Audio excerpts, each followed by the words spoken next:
the system, the school, the town was penalizing and holding back Black boys in a particular way that it wasn't quite doing to Black girls. Okay, so let's get into this, and this is a proxy for a million different arguments happening in America that have been happening for many, many decades and show no signs of stopping, between what you call in your book the blame the system mindset and the blame the victim mindset. So can you briefly define what you mean by these two phrases? Yeah. So, I didn't talk a lot about my background when I just introed myself, but, for the last 10 years, I've run a network of public charter schools in the heart of the South Bronx and Lower East Side of Manhattan. Before that, I was at the Bill and Melinda Gates Foundation. Before that, I was at MTV for 6 years, trying to mobilize, tens of millions of young people across the country to take action on issues of importance. Before that, I was at Teach for America, and I've been mentoring the schools. So, I've had an amazing experience where I've tried to really understand what are the factors that really drive young people to be successful or not. The factors that help young people realize that they have agency, that they have the ability to lead a self-determined life. And what I've really noticed, especially in the last few years, is that there are these dominant narratives emerging that, in my view, are, cutting young people off at the knees in terms of, like, what are the decisions heading into sort of young adulthood that give me the best shot at success? Like, do I have control, or do I at least have enough sense of what I can control to lead me to make good decisions? And this blame the system and blame the victim meta-narratives, I think, are getting in the way.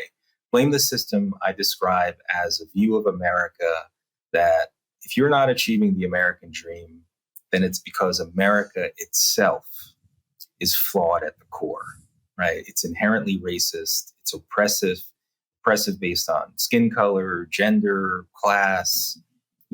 There's a white supremacist lurking in every corner. Capitalism is evil. The systems are rigged against you, bottom line. And they're so rigged against you, so discriminatory, that you have no power to individually overcome. You've got to rely on something like reparations if you're Black, or some other societal transformation to pull you out of this, like, overwhelming victimization that the system creates. But on the other side, I call it blame the victim. So again, if you're not successful, it's not because America's the problem. America's great. America's the land of opportunity. No, you're successful because you're the problem, right? You didn't pull yourself up by your own bootstraps. You have not done the things that you were supposed to do when all this opportunity came your way. You were the architect of your own failure. And the problem with that narrative is that it ignores what happens. And I see this all the time in the schools that I lead, that if you're a young person potentially born into an unstable family, if you don't have access to a strong faith commitment and the benefits that can come from that, if you don't have access to school choice, well, it's really hard to pull yourself up by the bootstraps if you don't have any of those kind of institutional supports that are so critical. So to me, blame the victim and blame the system add up to a singular lie, which is increasingly, and by the way, telling kids of all races, all classes, that something is standing in your way. Like, you've got to play a certain role. Like, if you're white, you're an oppressor. If you're Black, you're oppressed. Like, everyone's locked into these roles that you're just supposed to follow. And heaven forbid you try to express an opinion that differs from these dominant views. And so rather than just shout in the rain, I mean, I try to make what I do, my work, is always trying to not just complain and whine and, like, love a problem, but what's the empowering alternative? What's the solution that I can put forth? So when I started writing Agency, it's interesting. I was only going to write about family as the key, but it just became clear to me that we needed more of a framework. of this and a new definition of what I call agency, which I define as the force of your free will guided by moral discernment. The force of your free will guided by moral discernment. So acknowledging that we all have power. We all, as human beings, we have the power to make decisions, but there's lots of people with free will that do some pretty terrible things.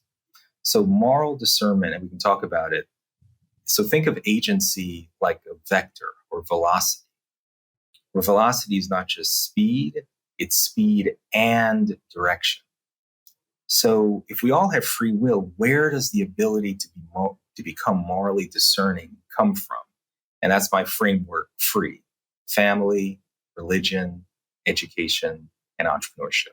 So we'll get into that, but let's dig into these blame the system and blame the victim mentalities one at a time. Taking the first one first. So what's wrong with blame the system mindset? Isn't it true that the cops are more likely to pull you over if you're Black, everything else held equal at the margin? Isn't it true that a Black sounding name is less likely to get a call back in an interview or on a cold email? Aren't there a list of things like this which represent real disadvantages? And wouldn't it be smart to, let kids know that this is out there, that racism is real, and isn't that a crucial part of education? This is what someone might say. What's wrong with telling people that the system is rigged against them, if in fact it is? Right. And not only do some people say that, a lot of people say it. Unfortunately, people who stand in front of kids all day, they tell them that all the time, over and over and over and over again. There's a well-known New York Times author, Nicole Hannah-Jones, who was the lead author of the New York Times 1619 Project. And of course, the 1619 Project is very much of this ideology that America is racist to the core. It's anti-Black racism running in the very DNA of the country. The founding principles were false when they were written. So they're all about blame the system. But Nicole Hannah-Jones, in a separate essay called What We Are Owed, is this treatise to reparations being the only solution for Black people. And she writes, it doesn't matter what a Black person does. Doesn't matter if you get educated. Doesn't matter if you get married. Doesn't matter if you buy a home. Doesn't matter if you save. None of those things, quote, can overcome 400 years of racialized plundering, end quote. And there are a lot of people who embrace that worldview. Now, mind you, Nicole Hannah-Jones has done all of those things, all four of those things in her own life, and good for her to lead a prosperous life. But there is a huge dichotomy when you hear a message that basically tells you that you're helpless. When you look at life through a certain prism, you'll say, well, there are these disparities. I mean, yeah, there are more Black people percentage-wise killed or whatever in a certain category.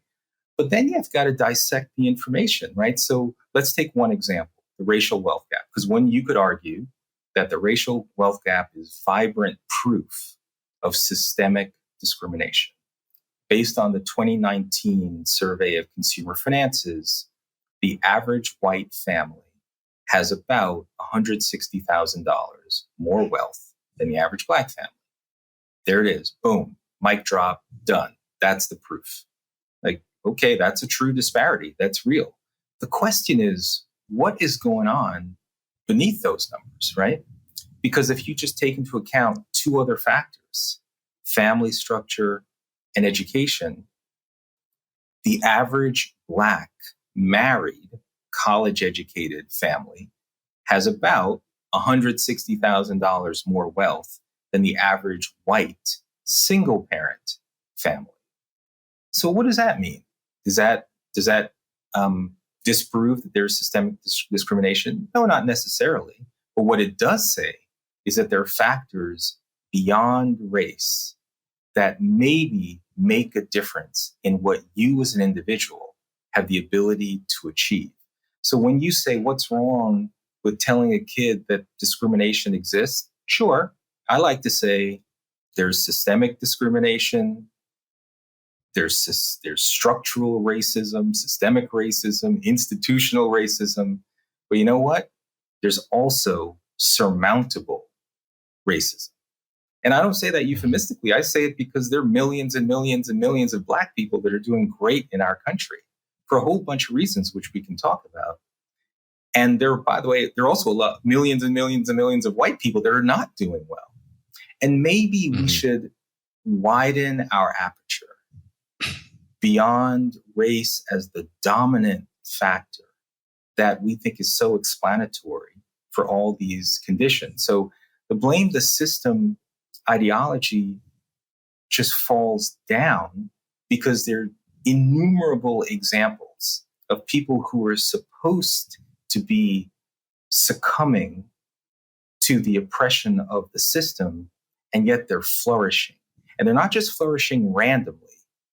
They're flourishing because there seem to be common ingredients to the kinds of attitudes, behaviors, and institutions that they embrace. And so for me, I'm always countering not the non-existence of systemic barriers, but I am countering this idea that there aren't things that one can do to overcome them. Right. Yeah. I mean, I certainly grew up with the attitude that I knew racists were out there and racism exists, but that it was far less than it was in the past. And that if you were motivated and, checked all the boxes that someone like Nicole Hannah-Jones pretends aren't important, like graduating high school, graduating college, not having kids before you're married, all the things that almost everyone knows are important, whether or not they actually say that in their essays. Right. The understanding was if you do those things in the late 20th and early 21st century, there are going to be numerous avenues available to you if you have a little bit of talent and a lot of effort as a Black person in America. That was obvious to me, and that was compatible with the truth that there is still some racial discrimination out there. It was never told to me in such a way that would discourage my effort.